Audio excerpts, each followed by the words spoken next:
देखिए बच्चों, आपके सामने है क्लास 12 के मैथ के पहले अध्याय का एग्जाम्पल नंबर पहला। ठीक है, देखिए बच्चों, पहले एग्जाम्पल में क्या दिया गया है। बोल रहा है कि मान लीजिए कि एक किसी बालकों के स्कूल के सभी विद्यार्थियों का समुच्चय है। ये क्या है? किसी बालकों के स्कूल के सभी विद्यार्थियों का समुच्चय है। तो बच्चों, बालकों का स्कूल है तो उसमें केवल बालक ही पढ़ते होंगे, बालिकाएं नहीं पढ़ती होंगी। तो ए है जो आपका, वह आपका बालकों का संग्रह है। ठीक है, किसका संग्रह है? बालकों का संग्रह।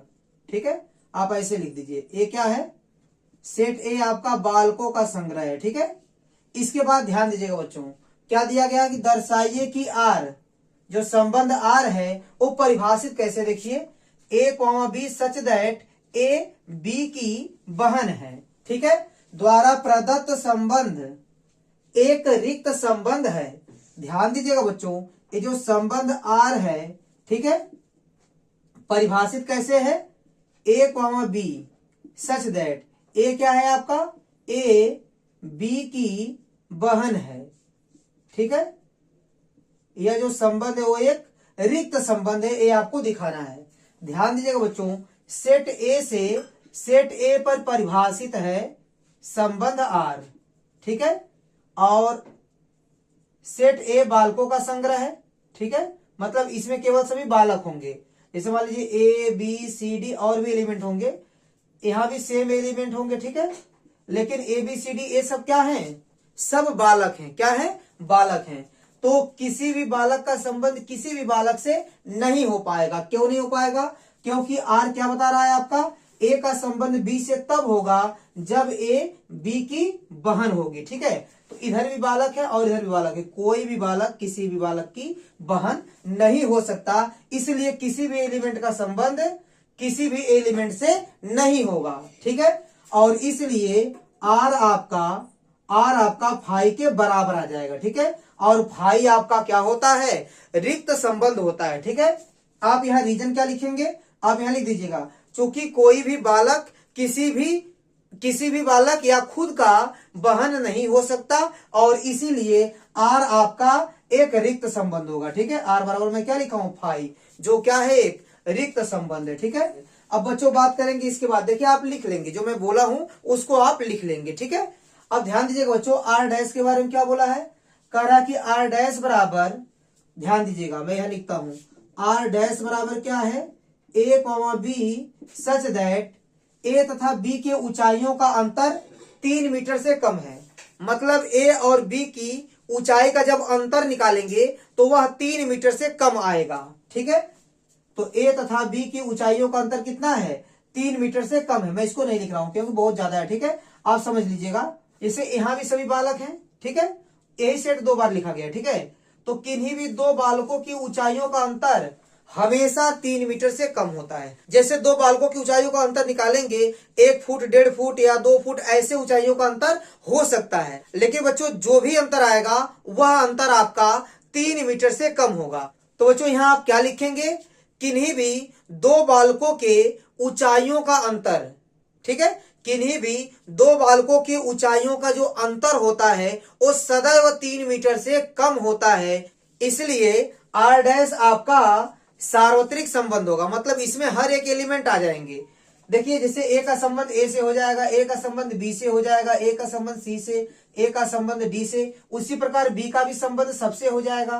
ठीक है, और सी का भी संबंध सबसे हो जाएगा, और डी का भी संबंध सबसे हो जाएगा। मतलब बच्चों, जितने भी पेयर बनेंगे वो टोटल के टोटल पेयर आपके आर डैश में आ जाएंगे। ठीक है, मतलब आर डैश में ए क्रॉस ए के सभी एलिमेंट आ जाएंगे। ठीक है, कहने का सेंस है आर डैश आपका ए क्रॉस ए के बराबर ही हो जाएगा। ठीक है, तो बच्चों, ए क्रॉस ए के बराबर हो जाएगा, इसलिए आर डैश आपका क्या हो जाएगा? सार्वत्रिक संबंध हो जाएगा। ठीक है, ए क्रॉस ए का जितना सबसेट बनेगा उसे आप ए से ए में एक संबंध बोलेंगे, जो आपका ये द्विआधारी संबंध भी कहलाता है। ठीक है, तो ए क्रॉस ए का जितना भी सबसेट बनेगा वह ए से ए में एक संबंध कहलाएगा।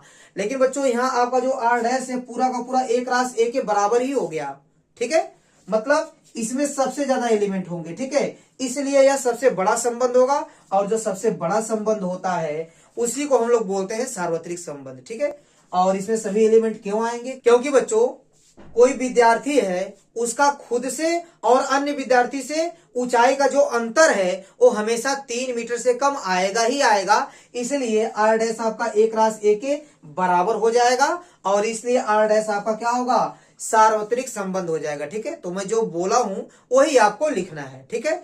तो बच्चों उम्मीद करता हूं कि ये क्वेश्चन आपको अच्छे से समझ में आया होगा। अब देखिए बच्चों, अब लगाएंगे हम लोग एग्जाम्पल नंबर दूसरे को। यहां लिखा गया कि मान लीजिए कि टी किसी समतल में स्थित समस्त त्रिभुजों का समुच्चय है, ठीक है। टी क्या है आपका, त्रिभुजों का समुच्चय है। समुच्चय टी में एक संबंध आपका आर, देखिए कैसे परिभाषित है, T1, T2, मतलब T1 का संबंध T2 से, मतलब पहले त्रिभुज का संबंध दूसरे त्रिभुज से तब होगा जब T1 T2 की क्या हो, सर्वांग सम हो, ठीक है। अगर दो त्रिभुज एक दूसरे के सर्वांग सम हैं तो उन दोनों का संबंध एक दूसरे से होगा, ठीक है। आर इसी प्रकार परिभाषित है। उसके बाद लिखा है कि, ठीक है, इस प्रकार परिभाषित एक संबंध है, सिद्ध कीजिए कि आर एक तुल्यता संबंध है।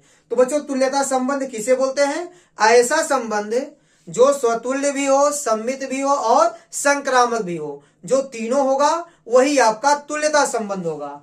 तो चलिए सबसे पहले मैं प्रूव करता हूं स्वतुल्य। क्या प्रूव करना हमको, स्वतुल्य।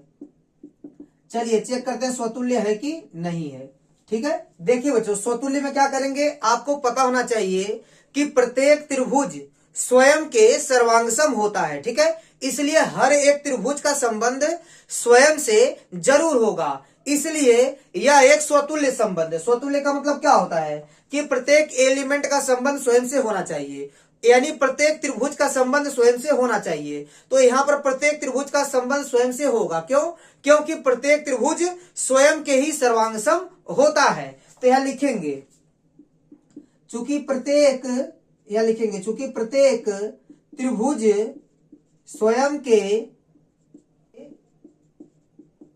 सर्वांगसम होता है, इसलिए संबंध आर, इसलिए आर एक स्वतुल्य संबंध है। आर एक क्या है, स्वतुल्य संबंध है, ठीक है, स्वतुल्य संबंध है, ठीक है। इसके बाद सममित आप प्रूफ कर लीजिए। देखिए क्या प्रूफ करना हमको, सममित प्रूफ करना। देखिए कैसे करेंगे, देखिए बच्चों सममित का मतलब क्या होता है, अगर ए कॉमा बी आपका आर में बिलोंग कर रहा है तो उसका उल्टा भी आर में बिलोंग करना चाहिए। तो बच्चों यहां हम लोग मान के चलेंगे, माना T1, यहां लिखिए T1, T2, माना T1, T2 आपका आर में बिलोंग कर रहा है। तो बच्चों T1, T2 यदि आर में बिलोंग करेगा तो ये दोनों के दोनों त्रिभुज क्या होंगे, सर्वांगसम होंगे। तो कहने का सेंस है T1 जो है वो T2 के सर्वांगसम होगा। अगर T1 T2 के सर्वांगसम हो गया, जिसका उल्टा भी आप बोल सकते हैं कि T2 भी आपका क्या होगा, T1 के सर्वांगसम होगा।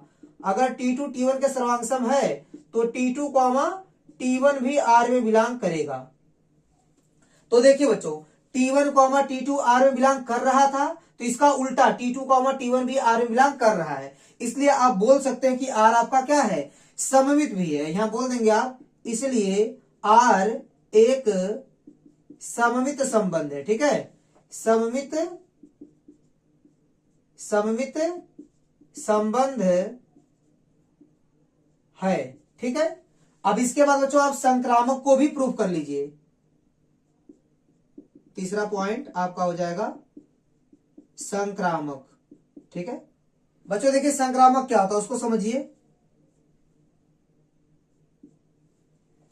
जैसे मान लीजिए बच्चों कि ए का संबंध बी से है, ए का संबंध क्या है, बी से है, और बी का संबंध आपका सी से है, तो आपको प्रूफ करना होता है कि ए का संबंध सी से होगा, ठीक है। मैं T1 का संबंध T2 से मान के चलूंगा और T2 का संबंध T3 से भी मान के चलूंगा, और मैं प्रूफ करूंगा कि T1 का संबंध T3 से है। तो बच्चों हम इसको संक्रामक संबंध भी बोल पाएंगे, ठीक है। तो देखिए बच्चों यहां हम लोग मानेंगे, माना T1, T2 आपका आर में बिलोंग कर रहा है, तथा T2, T3 भी आपका R में बिलोंग कर रहा है, ठीक है। तो इंप्लाई करके आप क्या लिख सकते हैं, अगर T1, T2 आपका R में है, इसका मतलब T1 सर्वांग होगा T2 के, ठीक है। तथा अगर T2, T3 भी R में है तो T2 भी आपका सर्वांग हो जाएगा T3 के। अब इन दोनों को देखिए, ध्यान दीजिएगा बच्चों, T1 आपका सर्वांगसम है T2 के और T2 सर्वांगसम है T3 के। इसका मतलब तीनों एक दूसरे के सर्वांगसम हो गए, इसलिए आप T1 को T3 के सर्वांगसम बोल सकते हैं। तो यहां लिखेंगे इसलिए T1 सर्वांगसम T3। अगर बच्चों T1 T3 का सर्वांगसम है तो आप लिख सकते हैं, क्या लिख सकते हैं कि T1, T3 belong to R। इसका मतलब आपका R संक्रामक संबंध भी हो गया।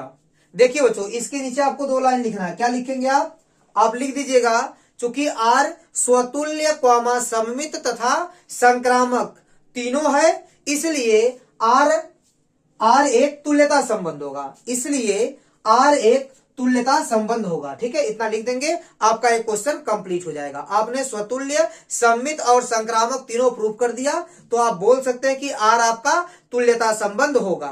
तो बच्चों, उम्मीद करता हूं कि ये दोनों के दोनों एग्जाम्पल आपको अच्छे से समझ में आए होंगे।